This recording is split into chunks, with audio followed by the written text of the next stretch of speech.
मुख्यमंत्री ठाकुर सुखविंदर सिंह सुक्खू ने सोमवार को ऊना विधानसभा क्षेत्र को 25.79 करोड़ रुपए की विकास परियोजनाओं की सौगात दी। इस दौरान उन्होंने शिक्षा और बुनियादी ढांचे को मजबूती देने वाले विभिन्न कार्यों का लोकार्पण एवं शिलान्यास किया। मुख्यमंत्री ने सबसे पहले 8.79 करोड़ रुपए की लागत से निर्मित राजकीय वरिष्ठ माध्यमिक बाल पाठशाला ऊना के नवनिर्मित भवन का उद्घाटन किया। इस भवन से छात्रों को बेहतर शिक्षण सुविधाएं मिलेंगी और विद्यालय का शैक्षणिक वातावरण सुदृढ़ होगा। आपके आशीर्वाद से प्रदेश में आप लोगों की सरकार बनने के बाद एक दायित्व होता है और एक कर्तव्य होता है। हमारी सरकार ने जहाँ अपने दायित्व का निर्वाह किया, वह कर्तव्य का भी निर्वाह किया। भीषण आर्थिक परिस्थितियों के बावजूद जिस हालात में इस प्रदेश का खजाना हमें मिला, हमने हमेशा उस चुनौती का सामना किया।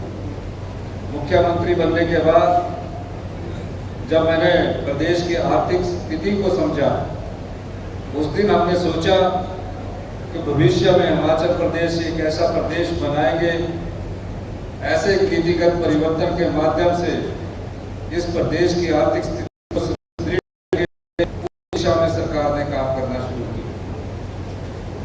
मैंने कई विभागों की मीटिंगें ली, रात के 11-11 बजे तक बैठकें ली, पूरे विभाग की कार्यप्रणाली को समझा और विभाग की कार्यप्रणाली के समझने के बाद मैंने इस व्यवस्था को जो पिछले 40 साल से चली आ रही थी, उस व्यवस्था को बदलने का प्रयास किया।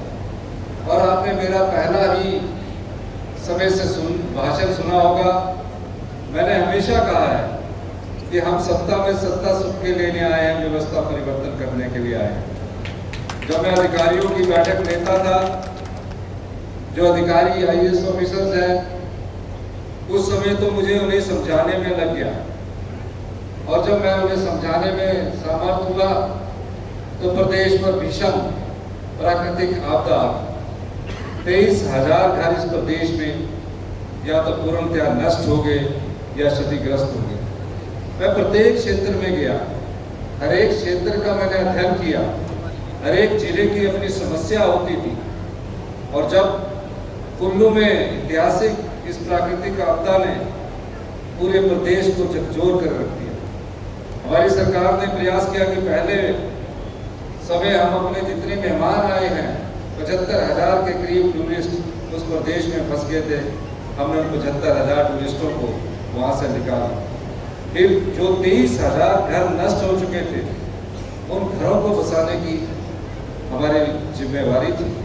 इसीलिए मैंने कहा कि हमने केंद्र सरकार से आग्रह किया, केंद्र सरकार ने केंद्रीय टीम भेजी और आकलन किया गया। ये कोई प्रदेश सरकार के अधिकारियों और कर्मचारियों द्वारा किया गया आकलन नहीं था, ये केंद्र सरकार द्वारा किया गया आकलन था।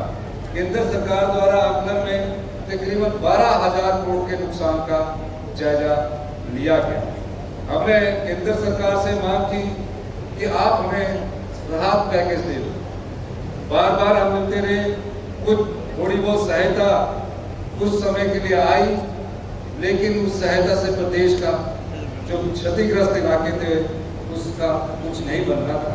हमने 4500 करोड़ रुपए का राहत पैकेज दिया और जिनके घर टूट गए थे, प्रधानमंत्री आवास योजना के तहत सिर्फ 1.5 लाख मिलते थे, हमने उसको बढ़ाकर 1983 से शिक्षा के क्षेत्र में अग्रणी silver bell senior secondary school Hiranagar Hamirpur पिछले 4 दशकों से शिक्षा जगत में एक अहम स्थान बनाए हुए हैं। श्रीमती शकुंतला निघाल के कुशल नेतृत्व में सिल्वर बेल्स की टीम द्वारा बच्चों को गुणात्मक शिक्षा प्रदान की जाती है, जिसमें बच्चों के सर्वांगीण विकास पर विशेष ध्यान दिया जाता है। I started the school in 1983 because there was a dire necessity for the English medium school that time. So previously I was hesitating, but still I started the school with 3 children, but it flourished on very well, and that was because of the cooperation of the staff as well parents.